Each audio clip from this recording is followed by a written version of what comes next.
High, this is Mazhar Rakib from Fast Learn English. আজকে আমি William কনগ্রিবের লিখা the way of the world এই প্লেটি নিয়ে আলোচনা করব। আর এটা হচ্ছে একটা কমেডি প্লে। সো এটা লিখেছেন উইলিয়াম কনগ্রিব। সো আজকের এটার পার্ট 1 এবং পার্ট 2-তে আমি আলোচনা করব এটা সামারি। তো পার্ট 1-এ আজকে আলোচনা করব এটার ক্যারেক্টার্স, থিম, সেটিং এগুলো নিয়ে। সো আমরা শুরু করি। The Way of the World is a restoration comedy play written by William Congreve in 1700. তো এই যে the way of the world, এটা একটা রেস্টোরেশন কমেডি প্লে যেটা লিখেছেন উইলিয়াম কনগ্রিভ 1700 সালে। It tells the story of the upper class society in London during the 17th century. তো এটা 17th সেঞ্চুরির সময়ে ইংল্যান্ডের অর্থাৎ লন্ডনের যে আপার ক্লাস সোসাইটি আছে তাদের একটি স্টোরি স্টোরির উপর বেস করা। সো আমরা এখন এটার ক্যারেক্টারগুলো দেখি। তো এই প্লেটিতে আমরা শুরুতে একটা ক্যারেক্টার দেখি, এটা হচ্ছে লেডি উইশফোর্ড। তো এ হচ্ছে a wealthy vain and aging widow who desires to marry a young man to regain her youth and beauty. তো এই যে লেডি উইশফোর্ড, সে খুবই ধনী একজন মহিলা এবং সে বিধবা, এবং তার একটা শখ বা তার ইচ্ছা ইয়াং কাউকে বিয়ে করা, এবং সে যে খুবই বিউটিফুল বা এখনো ইউথ, এটাকে সে জাহির করতে চায়। দেন মিরাবেল হচ্ছে a young man who is in love with Millamant and seeks to marry her despite opposition from Lady Wishfort and other characters. তো এই যে মিরাবেল মূলত এই গল্পের বা এই প্লেটির নায়ক হিসেবে আমরা একে দেখি, এবং সে ইয়াং একটা ছেলে, এবং সে মিলামেন্টকে ভালোবাসে, মিলামেন্টকে পছন্দ করে। আর মিলামেন্ট হচ্ছে এই যে লেডি উইশফোর্ড তার ভাতিজি বা ভাগ্নি। তো এই মিলামেন্ট কি করে, গল্পের নায়িকা যে মিলামেন্ট তাকে পছন্দ করে, এবং লেডি উইশফোর্ডের সাথেও সে কিন্তু ফ্লার্ট করে, অন্যান্য ক্যারেক্টারের সাথেও কিন্তু সে ফ্লার্ট করে এই মিলামেন্টকে পাওয়ার জন্য। এবং আমরা যখন একটা সামারি দেখব তখন আরও ক্লিয়ার ধারণা পাবো এই ক্যারেক্টার সম্পর্কে। দেন মিলামেন্টকে a young woman who is witty, independent and intelligent. তো সে খুবই বুদ্ধিমান, স্বাধীনচেতা এবং ইন্টেলিজেন্ট একটা মেয়ে। She deserves to marry Mirabell on her own terms and not be controlled by society's expectations. তো এই সেও কিন্তু মিরাবেলকে পছন্দ করে, মিরাবেলকে পছন্দ করে, বাট এবং সে খুব স্বাধীনচেতা, এবং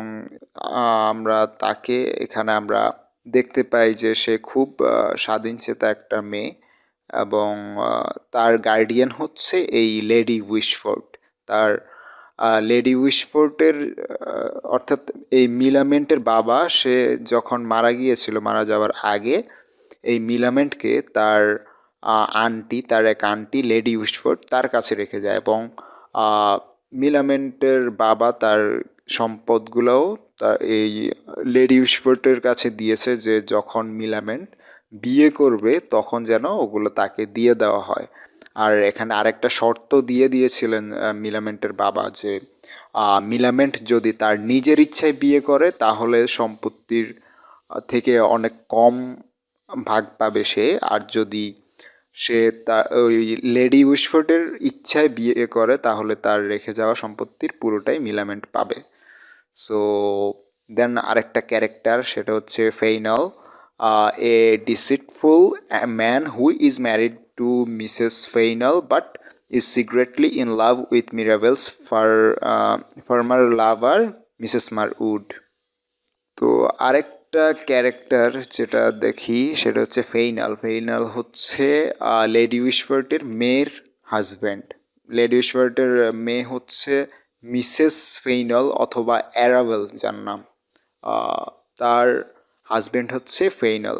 আর ওই যে আমরা যেই নায়ক হিসেবে যাকে দেখি এই গল্পের, বা এই প্লেটি সেটা হচ্ছে মিরাবেল। তো মিরাবেল এখানে তার ক্যারেক্টারকে অনেকটা কি বলে ক্যারেক্টারলেস হিসেবে তাকে কিন্তু এখানে প্রেজেন্ট করা হয়েছে, কারণ সে অনেকের সাথে ফ্লার্ট করে, অনেকের সাথে তার সম্পর্ক, এইরকম একটা অবস্থায় মেইন যে ক্যারেক্টার মিরাবেল, সে সে কিন্তু মিলামেন্টকেও পছন্দ করে, তার সাথে কিন্তু তার অনেক ওই যে আনঅফিসিয়াল লাভার ওরাও কিন্তু রয়েছে। সো এইরকম আর কি। দেন অ্যারাভেল অথবা মিসেস ফেইনাল। তো আমরা মিসেস ফেইনাল হিসেবেই গল্পে বেশিরভাগ দেখব, যেহেতু ফেইনালের ওয়াইফ। তো wife of Fainall and daughter of Lady Wishfort, Lady উইশফোর্ডের মেয়ে এবং সেই সাথে মিসেস ফেইনালের মিস্টার ফেইনালের ওয়াইফ, যার নাম হচ্ছে অ্যারাভেল অথবা মিসেস ফেইনাল। আর মিসেস মারউড সে হচ্ছে কি a manipulated woman who is in love with Fainall and seeks to destroy Mirabell's relationship with মিলামেন্ট।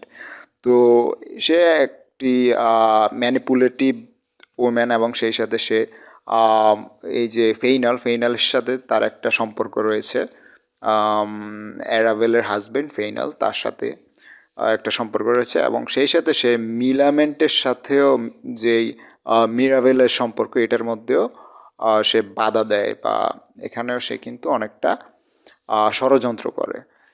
দেন আরেকটা হচ্ছে ওয়েটওয়েল হচ্ছে মিলামেন্টস ভ্যালেট, মিলামেন্টের চাকর, সেই সাথে he married to Foible Lady Wishfort's maid, এবং সে বিয়ে করে ফয়েবলকে, যে হচ্ছে লেডি উইশফোর্ডের দাসী।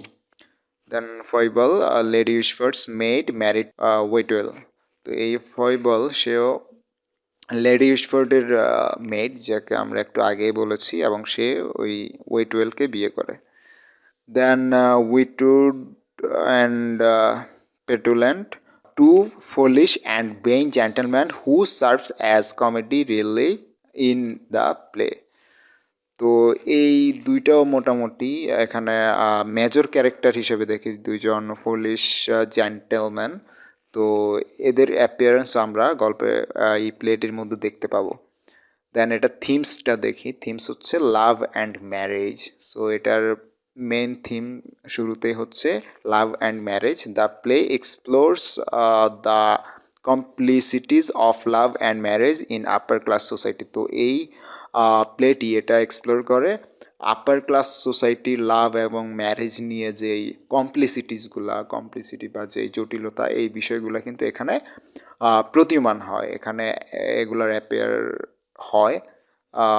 It shows how love can be broken by societal expectations and how marriage can be used as a tool for wealth and power.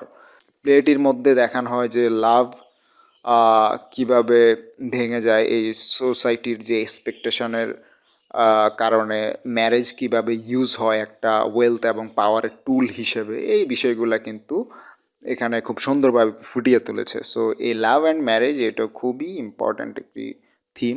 Then deceit and betrayal, এই দুইটাও এখানকার থিম। প্রতারণা বা ভণ্ডামি এইরকম কিছু। Several characters in the play are deceitful and betray others for their own gain.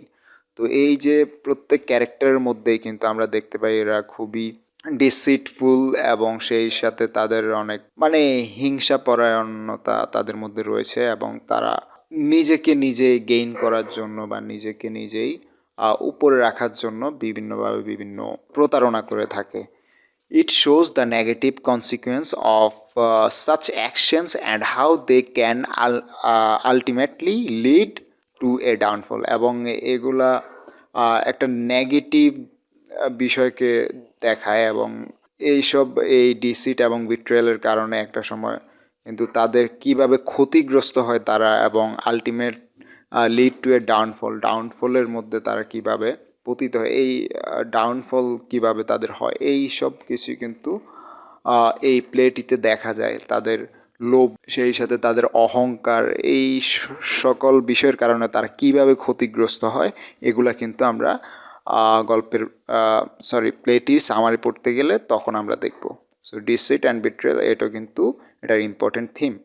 Then appearance and versus reality, the characters often present themselves in the certain way to society, but their true intentions to desire are revealed as the progresses. তো এই প্রত্যেক ক্যারেক্টারকে আমরা কিন্তু সেই সময়কার সোসাইটির কিছু রিয়েলিটির বা বাস্তবতা তুলে ধরে এইরকমভাবে আমরা কিন্তু দেখতে পাবো এখানে, তারা এইভাবে প্রেজেন্ট করে।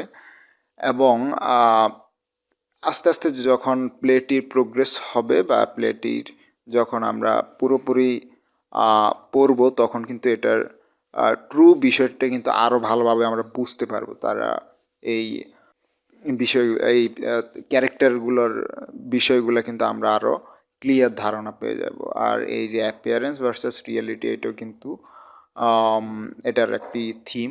আর রিয়েলিটি অবশ্যই তৎকালীন সময়ের যে রিয়েলিটি, সোসাইটির যে রিয়েলিটি, এগুলো কিন্তু এই এটির মাধ্যমে কিন্তু ফুটে উঠেছে। সো এটাও theme. Then gender roles, the play challenges traditional gender roles and expectations particularly through the character of Millamant who is a strong independent woman. তো এই যে জেন্ডার রোলস এটাও কিন্তু একটা থিম। আর এখানে এই যে একটা মিলামেন্ট ক্যারেক্টার, সে খুবই স্ট্রং ইন্ডিপেন্ডেন্ট ওম্যান হিসেবে তাকে এখানে দেখানো হয়। আর এটার মাধ্যমে কিন্তু তৎকালীন সময়ে আপার ক্লাস সোসাইটির মধ্যে জেন্ডার ডিসক্রিমিনেশন বা জেন্ডারের যেই একটা বৈষম্যতা ওগুলো কিন্তু প্রকাশ পায় কিছুটা। সো এটাও কিন্তু একটা থিম। দেন সেটিং, এটা সেটিংয়ের মধ্যে প্রথমে আছে Lady Wishfort's house. The majority of the play takes place in Lady Wishfort's house which is opulent and reflects the wealth and status of its owner. So এই যে মেজরিটি অফ দ্য প্লে এটার কিন্তু সেটিংসটা হয়েছে lady ইশফোর্ডের হাউসের মধ্যে, এবং সেটা খুবই জাঁকজমকপূর্ণ। এবং এই প্যালেসটির মাধ্যমে কিন্তু বোঝানো হয়েছে যে লেডি উইশফোর্ড কতটা স্ট্যাটাসফুল, কতটা ওয়েলথি, এই বিষয়গুলো কিন্তু অর্থাৎ এই হাউসের ওনারকে বোঝায় যে সে কতটা ইনফ্লুয়েন্সিয়াল এরকম। Then the chocolate house, a fashionable gathering place for the upper class where the characters goes to socialise and gossips. এবং এই যে চকলেট হাউস এটাও একটা ফ্যাশনেবল প্লেস যেখানে আপার ক্লাস সোসাইটির মানুষজন যায়। এখানের অনেক ক্যারেক্টারকে আমরা দেখতে পাবো সেই চকলেট হাউসে যায়, গসিপ করে বিভিন্ন বিষয় নিয়ে। সো এটাও কিন্তু একটা প্লেস সেটিং। দেন আরেকটা হচ্ছে the park, a public space where the character go to work and engage in romantic intrigue. So এই যে পার্কটাও একটি প্লেস, এটা একটা পাবলিক প্লেস যেখানে এই ক্যারেক্টারগুলা যায় এবং তাদের কিছু টাইম স্পেন্ড করে। তো আমরা এই সামারি পড়ার সময় কিন্তু এটার এই সেটিংটাও কিন্তু দেখতে পাবো। Then other characters homes, the play also include scenes that take place in the homes of other characters which reflect their social status and personality. তো এই প্লেটিতে বিভিন্ন ক্যারেক্টার রয়েছে এবং যেমন মিরাবেল, তার হাউসও দেখানো হবে। তো তারপর ফেইনালের হাউস, বিভিন্ন ক্যারেক্টার কিন্তু প্লেস দেখানো হয় এখানে। তো তাদের এই প্লেস দেখানোর মাধ্যমে তাদের সোশ্যাল স্ট্যাটাস এবং পার্সোনালিটি সম্পর্কে কিন্তু আইডিয়া পাওয়া যায়। এখানে এটা বোঝানো হয়েছে। সো আদার ক্যারেক্টার্স হোম অর্থাৎ এটা যেহেতু একটা প্লে, এটারও কিন্তু বিভিন্ন সিন পরিবর্তন হয়। তো বিভিন্ন ক্যারেক্টারের হাউজে বা বিভিন্ন ক্যারেক্টার হোমের মধ্যেও কিন্তু তাদের সিনগুলো দেখায় বা তাদের ওই প্লেসটাকেও কিন্তু দেখায়। সো এই জন্য এই আদার ক্যারেক্টার্স হোম এটাও একটা সেটিং। তো এই ছিল মূলত এটার ক্যারেক্টার্স, থিম, সেটিং এগুলো। আশা করি তোমরা কিছুটা হলে বুঝতে পেরেছো। আর আমরা এটার পার্ট 2-তে এটার যেই সামারিটা রয়েছে ওটা নিয়ে আলোচনা করব। আর অবশ্যই তোমরা ওটা দেখবে, বিকজ ওটাতে আমি খুব ইজিভাবে লিখেছি, ওটাতে আমার হ্যান্ড নোটই থাকবে। আর আশা করি তোমরা আরও খুব ক্লিয়ারলি বুঝতে পারবা। So take care, take love and tata.